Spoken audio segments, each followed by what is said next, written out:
እንደዚህ ተሰምቷችሁ ያውቃል? ህይወት እየነጎደ ነው፣ ነገር ግን ምንም ለውጥ የለም። በጣም ቢዚ ናችሁ፣ ነገር ግን ደግሞ ሙሉ አይደለም። ትባክናላችሁ፣ ባዶነት ይሰማችኋል። በዛሬው ቪዲዮ ካነበብኩት ላጋራችሁ ያሰብኩት ነገር የህይወትን ዓላማ ማወቅ የሚሰጣቸውን 5 ዋና ዋና ጥቅሞችን። ስለዚህ እነዚህን ከሰማችሁ በኋላ ህይወታችሁ ኮምፕሊትሊ ሪሸፕ ይሆናል ብዬ አስባለሁ። ወይም ደግሞ ለወደፊት ስለ ህይወታችሁ የሚኖራችሁ እይታ ይለወጣል። እንጀምር።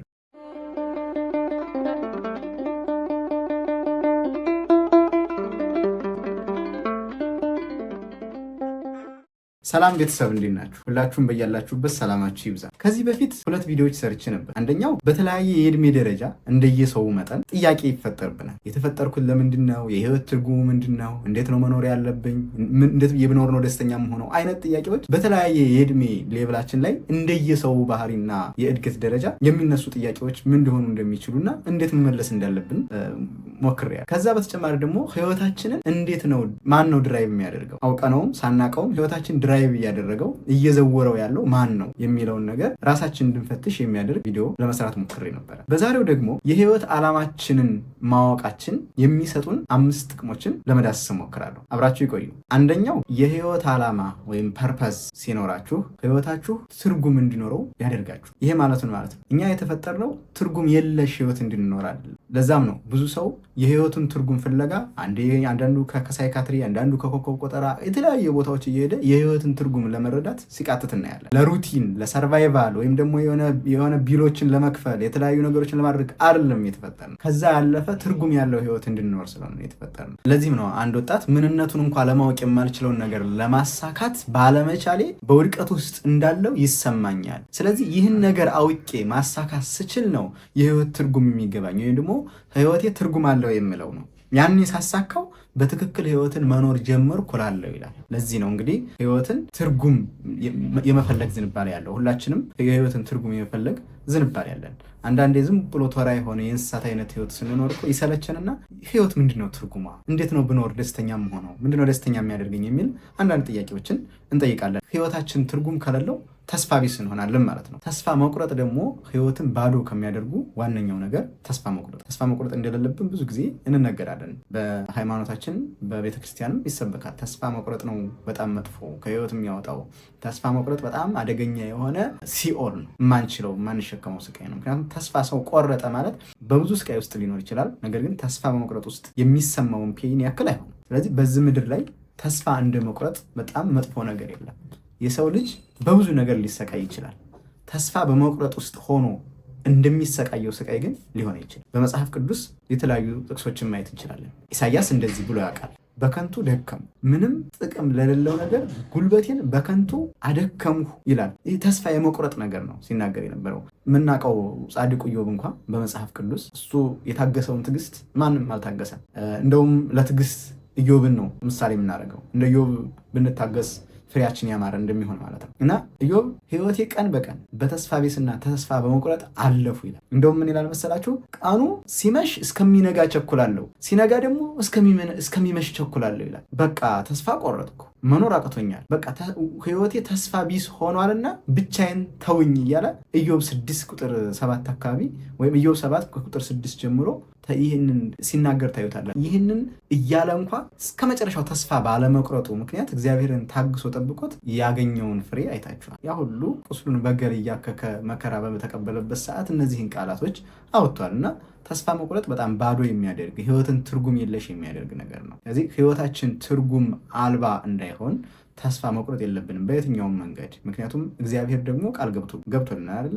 ትንቢተ ኤርምያስ ላይ እንደዚህ ተብለናል። ለእናንተ የማስባትን ሐሳብ እኔ አውቃለሁ፣ ፍጻሜና ተስፋን እሰጣችኋለሁ፣ የሰላም ሐሳብ እንጂ የክፉ አይደለም፣ ሐሳቤ የሰላም እንጂ የክፉ ነገር አይደለም ብሎ ኤርሚያስ ላይ እግዚአብሔር ነግሮናል። ስለዚህ ምንድነው ተስፋ በመቁረጥ ውስጥ በመኖር ሰላምና ፍጻሜን እንደሚሰጣል ልክ ከቅዱሳን አባቶቻችን ከነ ኢሳያስና ከነ ኢዮብ ጋር የነበረ አምላክ ተስፋ በመቁረጥ ውስጥ በሆነ ሰዓት እንዳግዘንና ተስፋችን እንዳለመልመው መጠየቅና የህይወት ትርጉም ሰተን ህይወታችን ትርጉም እንዲኖረው ያደርገናል ማለት ነው። ሁለተኛው የህይወታችን ዓላማ ማወቃችን፣ የህይወታችን ግብ ማወቃችን ህይወታችን ቀላል እንዲሆን ያደርገዋል። ሲምፕል የሆነ ላይፍ እንድንኖር ያደርገናል። ምክንያቱም የህይወታችን ትርጉም ካወቅ ነው ወይም ደግሞ የህይወት ዓላማ ካለን የምንኖርለት ዓላማ ካለን ማድረግ ያለብንና ማድረግ የሌለብን ነገር እንለያለን። ለኔ አስፈላጊ የሆነውንና አስፈላጊ ያልሆነውን ነገር መለየት እንችላለን። ወይም ደግሞ ይህንን ጥያቄ መጠየቅ እንችላለን። ይህን ነገር መከወኔ እግዚአብሔር ለኔ ለህይወቴ ያስቀመጠልኝን ዓላማ እንዲፈጽም ያደርገኛል ወይስ አያደርገኝም የሚል ትልቅ ጥያቄ እንድንጠይቅና ለዚህ ጥያቄ ደግሞ መልስ እንድናገኝ ያደርገናል። ህይወታችን ቀላል ይሆናል ማለት ነው። አይታችሁ ከሆነ ሰዎችን ኢምፕረስ ለማድረግ አንኖርም፣ ወይም ደግሞ ሰዎችን ለማስደሰት አንኖርም፣ ወይም ደግሞ በሰዎች ዘንድ ተቀባይነት ለማግኘት አንኖርም። የእውነት እንኖራለን ማለት ነው። የእውነት የራሳችንን እንኖራለን። የእውነት የራስን መኖር ደግሞ ህይወትን ቀላል ያደርጋል። ሌሎችን ኢምፕረስ ለማድረግ በሌሎች ዘንድ ተቀባይነት ለማግኘት ወዘተ የምንኖር ከሆነ ነው ህይወታችን እየከበደ የሚሄደው። ምን መሰላችሁ? ህይወታችን ዓላማ ከሌለው የምንወስናቸው ውሳኔዎች ሁሉ እርባና ቢስ ይሆናሉ። ግልጽ የሆነ የህይወት ዓላማ የሌለው ሰው የሚያደርገውን ሁሉ አያውቅም። ህይወታችን ያለ ዓላማ የምንኖር ከሆነ አሁንም ያለንን ሀብትና ጸጋ እንኳ በአግባቡ አንጠቀመውም። እንዴት መጠቀም እንዳለብን አናውቅም። ሪኳረን እንኳ የሚባለው ሰውዬ ምንድን ያለው? የህይወት ዓላማ የሌላቸው ሰዎች መሰረተ ቢስ የሆኑ ውሳኔዎችን በመወሰን ጥቅም አልባ የሆኑ ውሳኔዎችን በመወሰን ያላቸውን ሀብቶች በስነስርዓት እንኳ አይጠቀሟቸውም። የተለያዩ ምርጫዎች እንኳ ቢመጡ ምርጫዎችን የሚመርጡት በሰዎች ጫና ወይም ስሜታዊ በመሆን ወዘተ ነው አክሽን የሚወስዱት። የህይወት ዓላማ የሌላቸው ሰዎች በጣም ብዙ ስለሚደክሙ ከፍተኛ የሆነ ውጥረት ይሰማቸዋል፣ ድካም ይሰማቸዋል። ኢቭን ኮንፍሊክት አላቸው ከማን ጋር? ከራሳቸውም ጋር ውጫዊ ከሆነ ሰው ጋር ኮንፍሊክት አላቸው እና ሰላም ሳይኖራቸው ይኖራሉ። ስለዚህ በህይወት በዓላማ የሚኖሩ ሰዎች ግን ከዚህ የተለዩ ናቸው። ኢቭን ልታይ የሚል ህይወትን አይኖሩም። መደበኛና ቀለል ያለ ህይወት ይኖራሉ። መደበኛና ቀለል ያለ ህይወት መኖር በጣም ደስ የሚልና ሰላም የሚሰጥ ነገር ነው። ልታይ የሚል ህይወት መኖር ግን በጣም ከባድ ነው፣ አደገኛ ነው።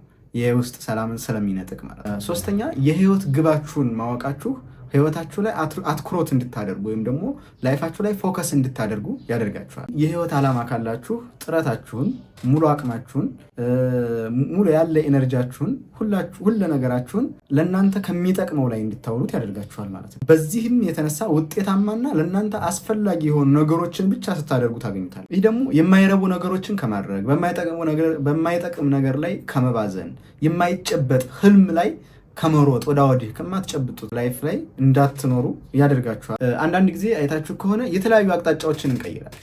በጣም አቅጣጫዎቻችን እንቀይራለን። ስራ እንቀይራለን፣ ሪሌሽንሽፖቻችን እንቀይራለን፣ አስተሳሰባችንን ሊቀይሩ የሚችሉ ብዙ ድካሞችን እንደክማለን፣ ብዙ ነገር እናደርጋለን። ይህ የተለያየ የህይወት መንገዶቻችን የምንቀያይረው ውስጣችን ላይ ያለው አለመረጋጋትና ሰላም አለመፈጠሩን፣ ውስጣችን ላይ ያለውን አለመግባባቱን የሚመልስልን ይህን ጥያቄ የሚመልስልን ስለሚመስለን ነው። ነገር ግን ህይወታችን ዓላማ ስለሌለው ነው። ህይወታችን ዓላማ ካለው አቅጣጫችን የት መሆን እንዳለበትና የትም እንኳ ብንሆን ለእግዚአብሔር የምንኖር መሆናችን ካወቅንና ግባችንን ካወቅን ያለንበት ነገር ላይ ፎከስ አድርገን ስኬታማ መሆን እንችላለን ማለት ነው። ለዚህ ነው እግዚአብሔር በግዴለሽነትና በነዘረነት አትኖሩ፣ ከእናንተ የሚጠበቀውን አድርጉ እያለ የሚመክር። ህይወት ዓላማችን ማወቃችን በህይወታችን ፎከስ እንድናደርግ ያደርገናል ያልኩት ለዛ ነው።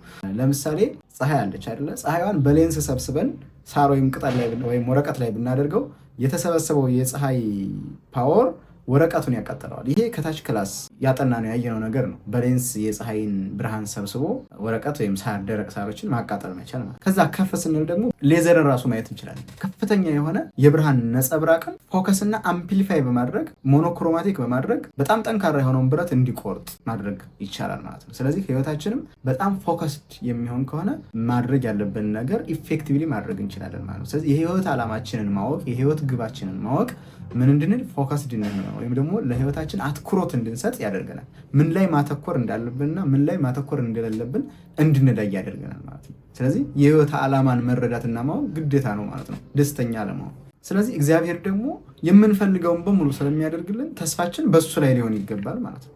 አራተኛው ምንድነው?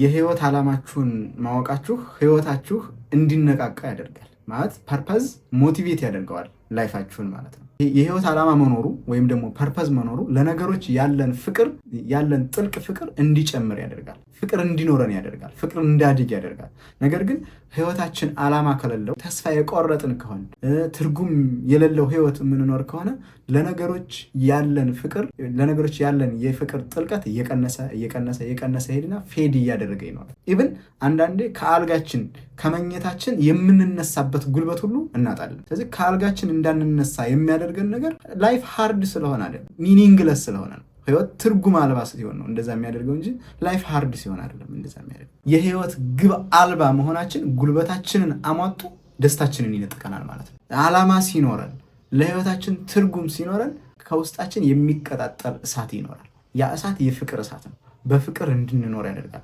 በነገራችን ላይ ፍቅር ሲኖር ነው ህይወትን ሙሉ የሚያደርገው። ለነገሮች ያለን ጥልቅ የሆነ ፍቅር፣ ለስራችን ፍቅር ይኖረናል፣ ለሪሌሽንሽፖቻችን ፍቅር ይኖረናል፣ ለሰው ልጅ ፍቅር ይኖረናል። ፍልስፍናችን እየተስተካከለ ይሄዳል። ስለዚህ ህይወታችን ሁሌ ሞቲቬትድ ሆኖ ይኖራል ማለት ነው። ለምናረገውን ነገር አውቀን እናደርጋለን፣ ተደስተን እናደርጋለን ማለት ነው። አምስተኛው ወደ ምድር የመጣችሁበትን ዓላማ ማወቃችሁ ለዘላለማዊነት ዝግጁ እንድትሆኑ ያደርጋችኋል። ሁላችንም ወደዚህ ምድር መተናል። ለተወሰነ ጊዜ በጣም ቢበዛ 100 ዓመት ኖረን እናልፋለን። ስለዚህ አብዛኛው ሰው በዚህ ምድር ላይ ሲኖር ምን አይነት ህይወት ይኖራል መሰላችሁ? ሌጋሲን ለማስቀጠል ሲሞት ስሙ ሊጠራበት የሚችል ስራ በመስራት ሲደክም ሲባዝን ታዩታላችሁ። ነገር ግን ሁሉም ነገር ይቀራል። ሌጋሲ ፌድ ያደርጋል፣ ዝናም ይጠፋል።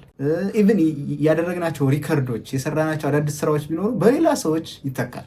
አዲስ ግኝት አግኝታችሁ ከሆነ ከዛ ያንን የሚያስንቅ ሌላ ግኝት የሚያገኝ ሰው ሲመጣ አንተ ትረሳና ያኛው ሰው ሪከርዱ ይሰበርና አንተ ተረስተ ያንተ ዋንጫ ተጥሎ ሌላ ሰው ይነሳበታል ማለት ነው። ስለዚህ ምንም አይቀጥልም። ብቻ አችብም አላረግንም ብዙ ነገሮች በዚህ ምድር ውስጥ አድርገን እናልፋለን። ግን ሁሉም ያልፋሉ። አንድ ቀን በአምላክ ፊት እንቆማለን። በአምላክ ፊት ስንቆም ግን ምንድን ነው ለክርስቶስ ብለን ያደረግነው ነገር? ሁለተኛ አምላክ ኢየሱስ ክርስቶስ በሰጠን ጸጋ፣ በሰጠን ሰዓት፣ በሰጠን ፍቅር፣ በሰጠን ኦፖርቹኒቲዎች፣ በተለያየ ነገር ምን አድርገንበታል? ምን ተጠቅመንበታል? ሰውስ ምን ጠቅመንበታል? የሚለውን ጥያቄ መመለሳችን በአምላክ ፊት ስንቆም በቀኙ እንድንቆም ያግዙናል ማለት ነው። ስለዚህ ሁላችንም እንሞታለን፣ ለክርስቶስ ብለን መኖር ይለናል ማለት ነው። በተለይ እንደ ክርስትና ለክርስቶስ የምንኖረው ህይወት ሊኖረን ይገባል። ለክርስቶስ ብለን የምንተወው ነገር ሊኖር ይገባል። በክርስቶስ ደስ ሊለን ይገባል።